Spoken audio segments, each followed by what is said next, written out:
PoK में जिस तरह से बगावत हुई, जिस तरह से पाकिस्तानी फौज को वहां के लोगों ने दौड़ा दौड़ा कर पीटा, उससे पाकिस्तान को यह तो लग गया कि ऐसे ही हाल रहा तो पीओके आज नहीं तो कल जाने वाला है हाथ से। क्योंकि नरेंद्र मोदी तो पहले ही कह चुके हैं कि भाई मौका मिलेगा तो हम न छोड़ेंगे। यह डर पाकिस्तान में सेना से लेकर आतंकियों में घुस के बैठ गया है कि पीओके का मामला गड़बड़ा जाएगा। पीओके में एक्टिव आतंकवादियों के दिमाग में यह बात बैठ गई, इसलिए अब एक बार फिर से आतंकवादियों के आका एक्टिव हो रहे हैं और जमकर भारत और मोदी के खिलाफ जहर उगल रहा है। हाफिज सईद का प्यादा सैफुल्लाह कसूरी ऑपरेशन सिंदूर के बाद से ही बौखलाया हुआ है। हाफिज के आदेश पर उसने पहलगाम अटैक की साजिश रची और अब कसूरी ने एक बार फिर पीएम मोदी को धमकी दी। कसूरी ने सीधे पाकिस्तान के फील्ड मार्शल असीम मुनीर को मोदी की सुपारी दे दी। एक तरीके से पाकिस्तान के आतंकवादी आखिर मोदी से इतना क्यों घबराए हुए हैं? अब मोदी ने ऐसा क्या कर दिया कि पाकिस्तान में आतंकी आकाओं के होश उड़े हुए हैं? पीओके में हो रहे सेना विरोधी प्रदर्शनों का सैफुल्लाह कसूरी की धमकी से क्या कनेक्शन है, आज आपको दिखाऊंगा। लेकिन आप यह भी देखिए कि असीम मुनीर इस वक्त क्या कर रहा है। वो ट्रंप से बलूचिस्तान में मौजूद रेयर अर्थ मटेरियल्स की सीक्रेट डील कराया, जिसको लेकर पाकिस्तान में जबरदस्त हंगामा मचा हुआ है। इसको लेकर इमरान खान की पार्टी ने कैसे मुनीर और शहबाज शरीफ के खिलाफ मोर्चा खोल दिया, इसकी भी आज बात करूंगा। लेकिन पहले एक झलक देखिए। पिछले कई हफ्तों से पाकिस्तान का सबसे फेवरेट आतंकी सैफुल्लाह कसूरी दिख नहीं रहा था, लेकिन जब से पीओके में जबरदस्त बगावत हुई और पाकिस्तान के हाथ पांव फूले तो एक बार फिर सैफुल्लाह कसूरी बिल से बाहर आया। पहलगाम अटैक का मास्टरमाइंड सैफुल्लाह कसूरी का एक नया वीडियो सामने आया है, जिसमें वो भारत के खिलाफ फिर जहर उगल रहा है। असीम मुनीर की शान में कसीदे पढ़ रहा है और मुनीर से गुहार लगा रहा है कि भारत और नरेंद्र मोदी को सबक सिखा दो। बच्चों का खेल है, मुनीर सबक सिखाएगा भारत को। इतना मार खाए ये लोग, लेकिन सुधरने का नाम नहीं ले रहे। लश्कर तैयबा का डिप्टी चीफ सैफुल्लाह कसूरी पूरी तरह बौखलाया हुआ है। सोचिए, ये वैसे आतंकी हैं जिनकी कब रुखसती हो जाए, ऊपर जाना पड़ जाए, इनको खुद नहीं पता। कह रहा है नरेंद्र मोदी की मरम्मत कर दें, वो मुनीर को कह रहा है। अरे मुनीर खुद पाकिस्तान को बता चुका है कि हम कचरे का ट्रक हैं, तुमको मरम्मत की जरूरत है। नरेंद्र मोदी और भारत की तुम मरम्मत करोगे, तुम्हारे औकात से बाहर की चीज है।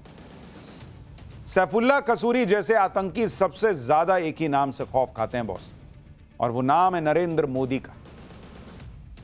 इसलिए यह आतंकी अपने आका और पाकिस्तानी सेना के चीफ असीम मुनीर को कह रहा है कि मोदी को ठिकाने लगा दो, मोदी की मरम्मत कर दो। ऑपरेशन सिंदूर में इतना अंदर तक भारत ने घुस के मारा, तब भी सोचिए ये लोग इस तरह से बिलबिला के जो है अनाप शनाप बक रहे। करा भारत में 10 मई जैसा अटैक कर दो। अरे 10 मई जैसा अटैक, 10 ही मई को तुमको 9 जगह फोड़े थे। और ये वही सैफुल्लाह कसूरी है जो ऑपरेशन सिंदूर के बाद मोदी को मुर्दा कर देने की भी धमकी दे रहा था। 30 मई को एक रैली में इसने नरेंद्र मोदी के लिए क्या कहा था, आपको याद है?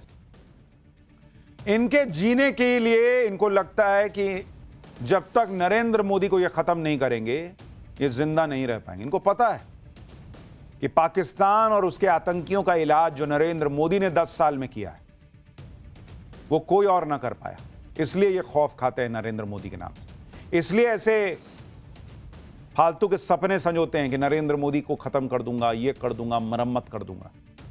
पाकिस्तान में भारत और नरेंद्र मोदी को गाली दिए आतंकवादियों की दुकान नहीं चलती बिना गाली दिए।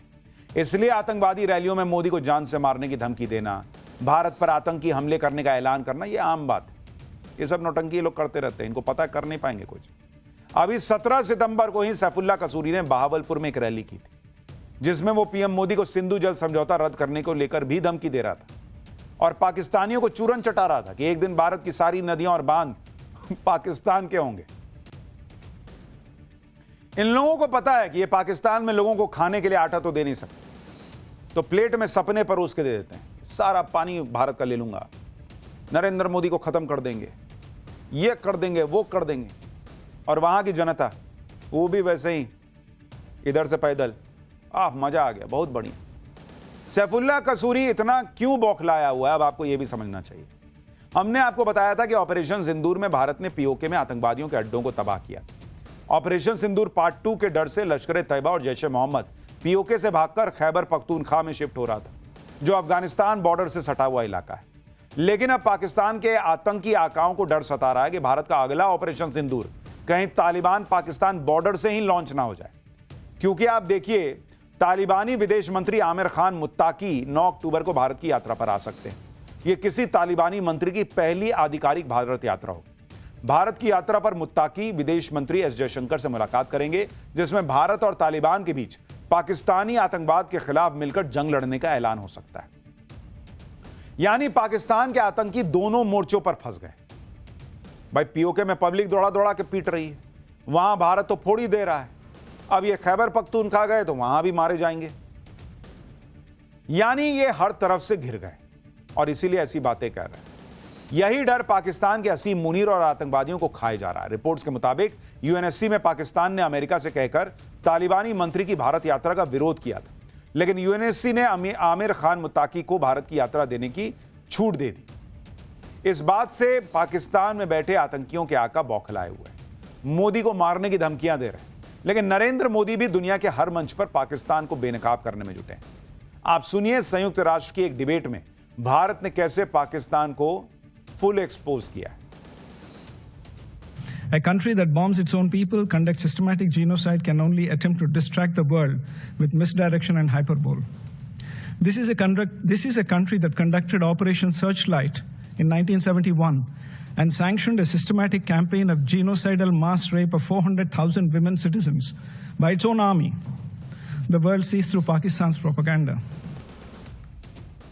इधर आतंकवादियों को काम पर लगाकर असीम मुनीर पूरे पाकिस्तान को ट्रंप के हाथों बेच देने पर आमादा है। अभी कुछ दिन पहले असीम मुनीर और शहबाज शरीफ ट्रंप से मिलने अमेरिका गए थे, जहां असीम मुनीर ने ट्रंप को रेयर अर्थ मटेरियल्स और मिनरल से भरा ब्रीफकेस दिखाया था। आप तस्वीर देखिए बॉस, कौन ऐसा करता है भाई? तुम सेल्समैन हो जी।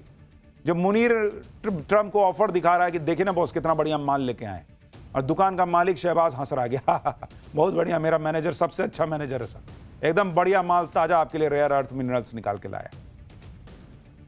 कैसे लोग हैं भाई? अब खबर है कि पाकिस्तान ने अमेरिका को रेयर अर्थ मटेरियल्स की पहली खेप भेज भी दी। इस खेप में एंटीमनी, कॉपर कंस्ट्रेंट और दूसरे रेयर अर्थ एलिमेंट शामिल हैं। ये खनिज अमेरिकी कंपनी यूएस स्ट्रैटेजिक मेटल्स के साथ हुए $50 करोड़ के सौदे के तहत भेजे गए। खबर आते ही पाकिस्तान में हंगामा मच गया, क्योंकि पाकिस्तानियों को समझ ही नहीं आ रहा कि जिस पाकिस्तान को कोई भीख में पैसे नहीं दे रहा, उस पाकिस्तान में अमेरिका की कौन सी कंपनी इतना बड़ा इन्वेस्टमेंट करने के लिए राजी हो गई भाई। मतलब मुनीर पाकिस्तान के रेयर अर्थ मटेरियल्स का सौदा एक ऐसी अमेरिकी कंपनी से कराया जिसका कोई रिकॉर्ड ही नहीं है। इमरान खान की पार्टी पीटीआई ने इसको लेकर मोर्चा खोल दिया। पीटीआई ने कहा कि ऐसे सीक्रेट सौदे से देश के हालात खराब हो सकते हैं। सरकार को अमेरिका के साथ हुए सौदे से पहले संसद और देश को विश्वास में लेना चाहिए था। इस समझौते की डिटेल को संसद के सामने रखा जाए। इस डील से राष्ट्रीय सुरक्षा खतरे में पड़ सकती है। इमरान खान की पार्टी पीटीआई ने कहा कि देश के हितों के खिलाफ कोई समझौता बर्दाश्त नहीं किया जाएगा।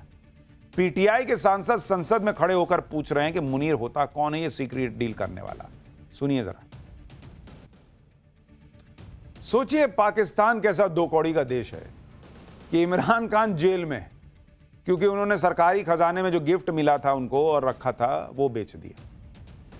ये शहबाज और मुनीर देश का रेयर अर्थ मटेरियल बेचा है, मिनरल। जिसके हाथ पाकिस्तान में जो लग रहा है वो बेच दे रहा है। ये देश बेचने वाले लोग हैं बॉस।